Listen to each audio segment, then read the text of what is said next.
want to show you how I use impression mats on buttercream icing. Now, this is American buttercream. If you are icing your cake with Swiss buttercream or something that doesn't crust, I don't think you're going to be able to do this process. You need to do this on a crusting buttercream.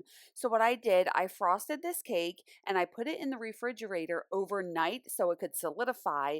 And then that morning, I took the cake out and let it sit at room temperature for about 2 hours so the icing could soften.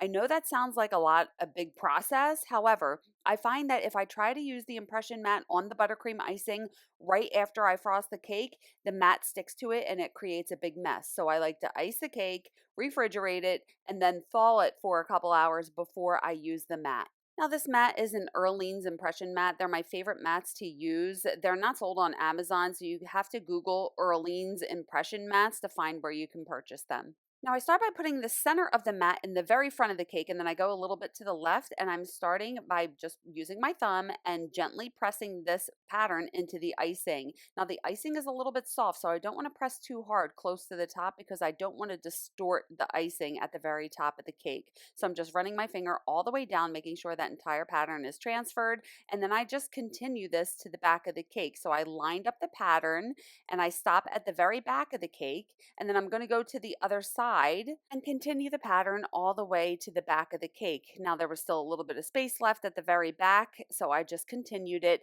and the pattern doesn't match up in the very back, and that's why it's the back of the cake, and that's okay because people really won't notice it. And then I'm dipping my spatula in hot water and just smoothing out the very top of the cake that got a little distorted, and there's the pattern. And I do the same thing for this line impression mat. Again, this is an Karolyns impression mat. I love this one, and it's the same thing. You press the impression into the cake that has been softened for about 2 hours, making sure the lines transfer, and then using your spatula to smooth out the very top.